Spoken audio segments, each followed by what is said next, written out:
I never thought I'd be the guy writing something like this, but here I am. My name's Mike, and I've been with my wife, Sarah, for about 8 years now. We had a pretty normal life, nothing too crazy, just your average married couple. She's a little bitchy sometimes, but I figured that was just her personality and I loved her anyway. We didn't have kids, but we had plans, big plans, until recently when things started changing. At first, I just noticed little things. She was more secretive about her phone, wouldn't let me see her messages, and sometimes her attitude would flip from sweet to icy within seconds. I brushed it off, blaming stress or work or whatever, but deep down, I knew something was off. She'd get defensive when I asked about her day, and her excuses became more and more transparent. Then, about a month ago, I started noticing her behavior around my neural interface surgeon, Dr. Collins. You see, I was part of this experimental project where they implant an emotion regulation device, kind of like a neural filter to help manage my mood swings. I was told it would be a game changer, but since the procedure, I'd been feeling pretty off. And Sarah was acting weird around Dr. Collins, like she was trying to get his attention constantly. I didn't think much about it at first. Maybe she was just curious or impressed with the tech, but her attitude was different.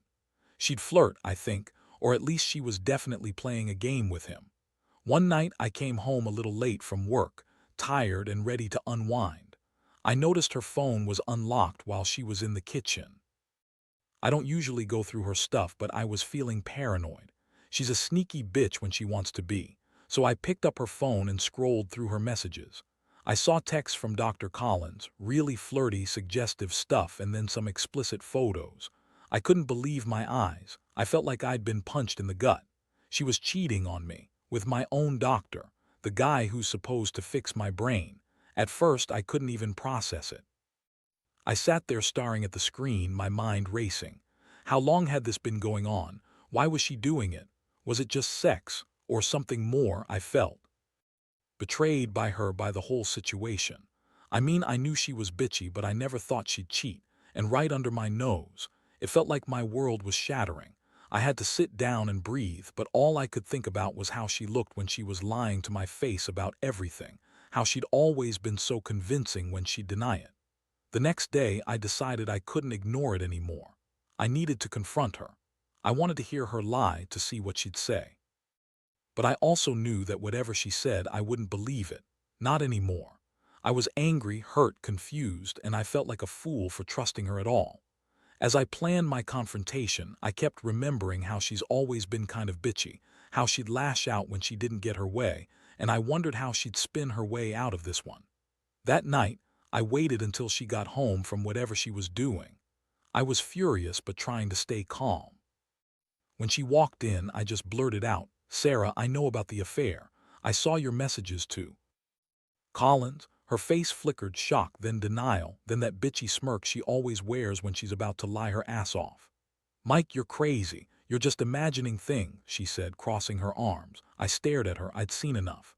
I told her I knew she'd been cheating, that I'd found photos and messages. She rolled her eyes and started to lie again, saying it was just sex, nothing serious, just a stupid mistake. But I knew better. I could see it in her eyes. She was guilty as hell. I felt my blood boiling. There's a lot more I could say about how I felt in that moment. Sadness, rage, disappointment, like I'd been punched in the stomach repeatedly. I wanted to scream at her, to tear her apart for what she'd done, but I also wanted to understand how she could do this to me. All those years, the plans, the trust, shattered in a matter of minutes. I looked at her, and for the first time I saw a stranger. Someone I thought I knew, but clearly didn't. That's when I realized I had to do something. I couldn't just let her get away with ruining everything. I had to plan my revenge. That's where I am now, trying to figure out the next move. After that confrontation, everything changed. I didn't sleep that night. My mind kept replaying what I saw and what she said, her stupid excuses, her fake tears, her words about it just being sex, like that made it okay. It didn't. Nothing about it was okay. I felt betrayed more deeply than I ever thought possible. I mean, she's always been kind of a bitchy pain in the ass, but she never crossed this line before. Now she had done something so blatantly disrespectful, so deceitful, I couldn't even recognize her anymore. The next day, I started to gather my thoughts. I thought about what I wanted to do. I knew I wasn't just going to kick her out and call it a day. No, I wanted revenge. Not just some petty thing, but something that would hit her where it hurts.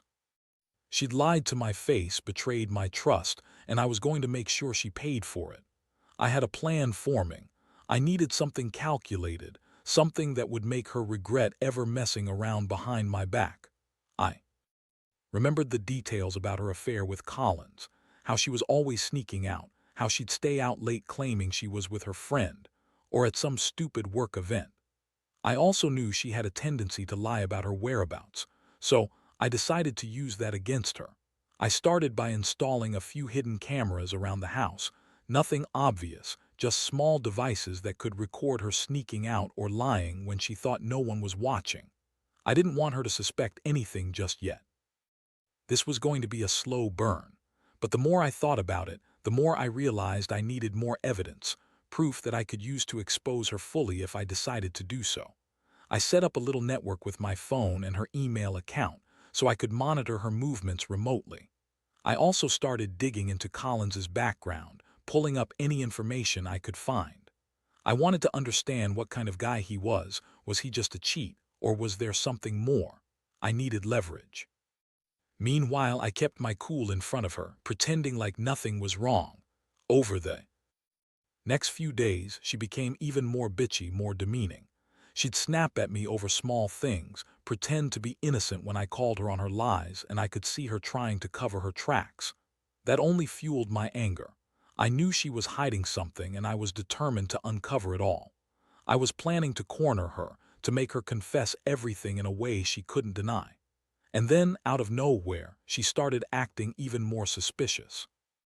She'd leave her phone lying around more often, and I started noticing strange numbers calling her, texts she quickly deleted. I was getting close. I felt like I was finally in control of the situation, but at the same time I was terrified of how deep this might go. If she was cheating with Collins, what else was she capable of? Was she lying about everything? Did she have other guys? These questions haunted me, but I pushed them aside. I had my plan. I was building up to something big. One night I caught her sneaking out again, looking over her shoulder first like she was paranoid someone was watching her. That was the moment I knew I had her exactly where I wanted her, cornered and exposed, no way out. I followed her from a distance and she drove to some random hotel. I parked a few blocks away and watched her walk in with a man I didn't recognize. That confirmed what I suspected. She was cheating on me with Collins, or whoever this guy was. Whatever, I didn't care. I just needed her to know I knew everything. That's when I decided I wouldn't let her get away with it. I was going to make her regret every lie, every betrayal. I'd been patient, but now I was ready to strike back in a way she'd never see coming. I didn't want a messy breakup. I wanted her to feel what it's like to be utterly humiliated, to lose control of her perfect little world.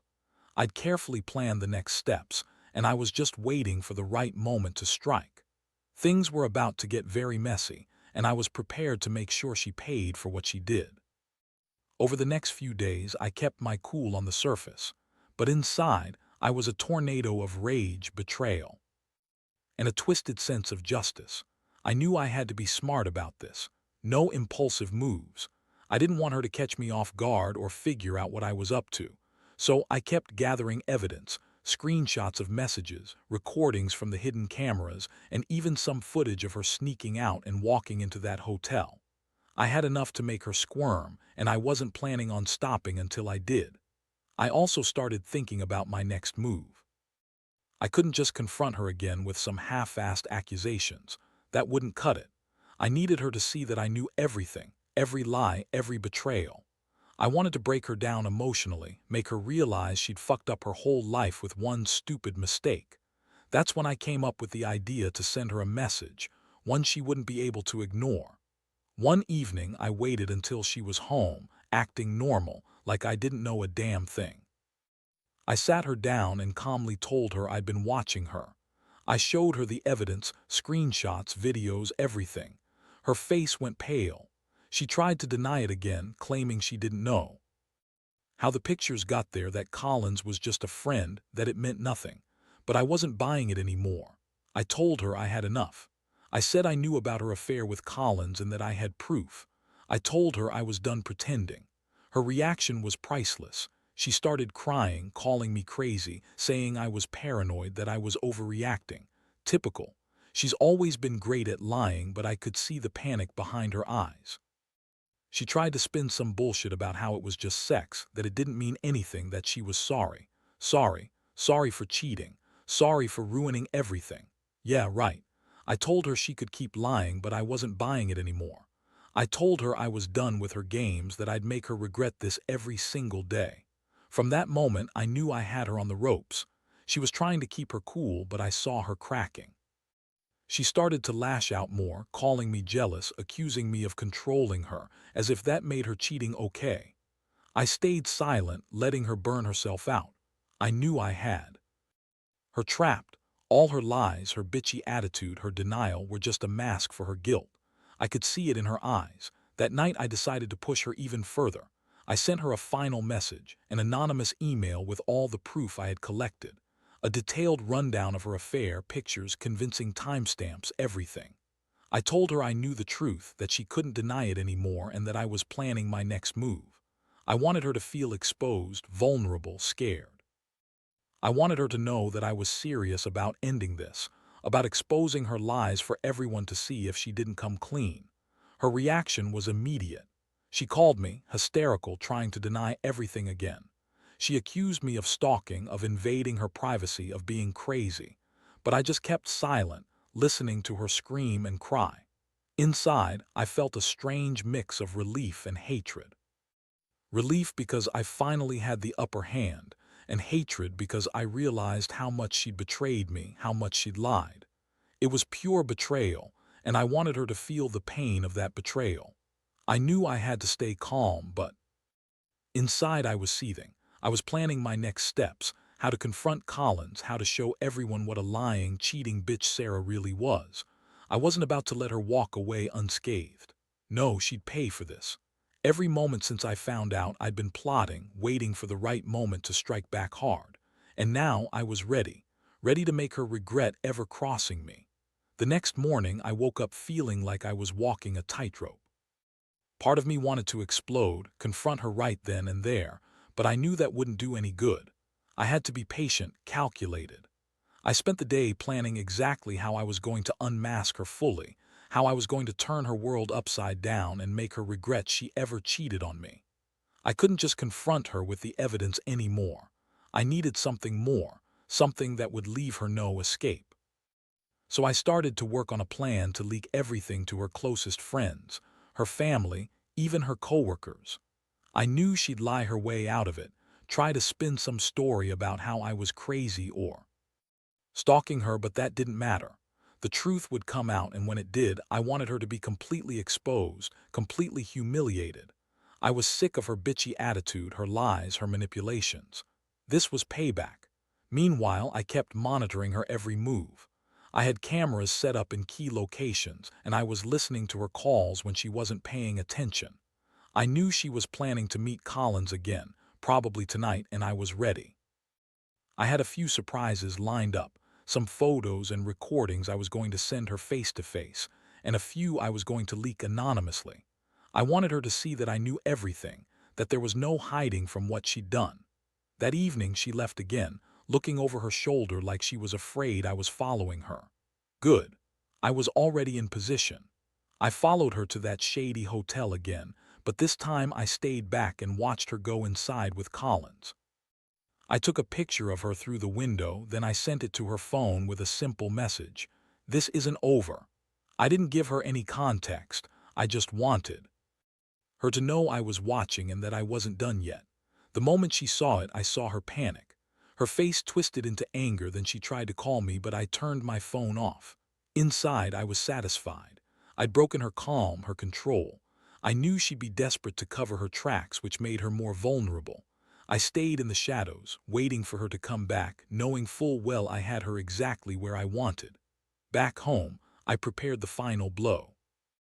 I recorded a message, one I was going to send to her as soon as she got back, something that would cut her down completely, reveal her lies, and remind her that I had all the power now. I knew she'd try to deny everything again, claim I was crazy or that she was innocent, but I wouldn't let her get away with it. She'd finally see how deeply I'd uncovered her treachery. And then it happened. She finally came home fuming, furious, her face flushed with anger and guilt. I sat there, calm but cold. She started to spin her usual bullshit, denying everything, calling me paranoid. I just played. Her new recordings, the videos, the screenshots, her caught red-handed, caught lying, caught cheating. Her facade crumbled fast. She looked like a trapped animal. I could see her trying to come up with new lies, but it was useless. The evidence was irrefutable. That was the moment I decided to send her the anonymous email with all the proof I'd collected. I watched her reaction as her eyes widened, her face drained of color. She knew it was over. She tried to fight, to deny it again, but I was already past that. I just sat back and let her drown in her own lies. I felt a strange mix of relief and rage. I'd finally done it. I'd exposed her. She was caught and I was done playing her game. In that instant, I realized how much this had changed me. I used to be a guy who trusted, who believed in loyalty. Now I was someone who knew how to fight back, who could destroy her if she dared to cross me. I never wanted to be that guy, but she pushed me to the edge. And honestly, I think I'm better for it, more aware, more cautious, and definitely more prepared for whatever comes next. After I hit her with all the evidence, the house was silent for a long moment. She looked like she'd been punched in the stomach. Her eyes darted around, trying to find some way out of it, some excuse she hadn't already used. But there was nowhere to go. The proof was overwhelming. I could see her trying to lie again, but she was already defeated, her bitchy mask cracked wide open. I didn't say much. I just watched her crumble, knowing I'd finally broken her hold over me. That was the moment I realized I had to decide what to do about us, whether to salvage what was left or cut her loose for good. Honestly, I felt more anger than sadness. She'd betrayed everything we had, and I couldn't just forget that. But part of me still wanted to see her suffer a little more, to make her really understand what she'd lost. I told her she needed to pack her things and leave. I didn't want her around me anymore. Her reaction was predictable, more tears, more denial, and her trying to manipulate her way out of it. She kept saying she loved me, that she didn't mean for any of this to happen, that she was sorry. Sorry. Sorry doesn't fix what she did. Sorry doesn't erase the years of lies and betrayal. I was done listening to her bullshit. That night she finally packed her bags and left. I watched her walk out the door, feeling a strange mix of relief and emptiness. I knew I'd be better off without her, but a part of me still felt the sting of betrayal, like I'd lost something I'd never get back. She left behind a trail of lies, secrets, and a shattered sense of trust. I stayed up late that night, staring at the empty house, wondering how I got here and what I'd do next. In the days that followed, I started cleaning up the mess. I disconnected the hidden cameras, deleted my monitored accounts, and made sure she had no way back in.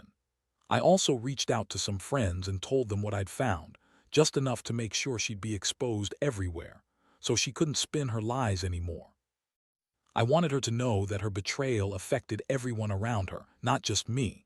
As for her, she moved out and disappeared from my life pretty quickly after that. I don't know where she went or what she's doing now. Honestly, I don't care. The damage was done, and I've finally broken free from her grip. I did what I had to do to protect myself, to reclaim some sense of dignity after she tried to destroy everything I believed in. But the biggest lesson I learned from all this: trust no one blindly. People are capable of doing some truly fucked up things when they think they can get away with it. And if you ever get betrayed like I did, you better be ready to fight back hard. Because if you don't, they'll just keep taking and taking until there's nothing left. I might be scarred, but at least now I know what I'm really capable of when pushed to the edge. And honestly, I don't regret it one bit. Looking back, I realize how much this whole ordeal changed me, how I became someone I barely recognized at first. I used to trust easily, believed in the good in people, especially in her. Now I see the world in a different light. Betrayal cuts deep, and it's not just about the cheating. It's about the way she lied, manipulated, and tried to keep her secrets hidden. That kind of betrayal leaves scars, but it also teaches you something about yourself. I've learned to be more cautious, not paranoid, but cautious. I understand now that people can hide a lot behind pretty words and fake smiles. It's not just about her cheating. It's about the fact that she thought she could get away with it. That realization hit me hard. She thought she could lie, manipulate, and stay in my life without consequences. That's what really fueled my revenge. I wanted her to see that no matter how bitchy or manipulative she was, I could outsmart her, outplay her, and leave her completely exposed. The aftermath. Things are clearer now. I've cut ties with her, moved on, and I've started rebuilding my life from the ground up. I can't say I don't feel a sense of liberation. The freedom from the lies, the betrayal, the emotional chaos. It's like I finally took control of my story again. And that's a lesson I want anyone reading this to take away. Trust your instincts, protect your heart, and don't be afraid to fight for yourself. When someone crosses the line, every time I think about her, I feel a strange mix of anger and relief. Anger because she hurt me so badly, and relief because I finally see the truth. I no longer wonder what she's doing or who she's with. I know she's out there, probably lying to someone else now, just like she lied to me. But I don't care. I've reclaimed my peace, and I won't let her or anyone else take that away again. So if there's one thing I want to say to anyone going through something similar, don't be afraid to look under the surface. Don't ignore the signs, no matter how much you love or trust someone. Because if they're capable of betrayal, you have to be ready to fight back, smart, calculated, and ruthless if needed. Protect yourself first. Your happiness, your dignity, your sanity, they're worth more than any lie or false smile. And as for me, I'm done with her. Done with the lies, the betrayal, the pain. I've learned what I needed to learn, and I'll move forward. Stronger, wiser, and more cautious. Because in the end, that's what really matters, knowing your worth and standing up for it, even if it means hurting a little in the process. That's how I got my life back. And I've never been more certain of one thing: trust is a fragile thing, and once broken, it takes a long time to rebuild. But I'll never let someone do that to me again. Not for anything.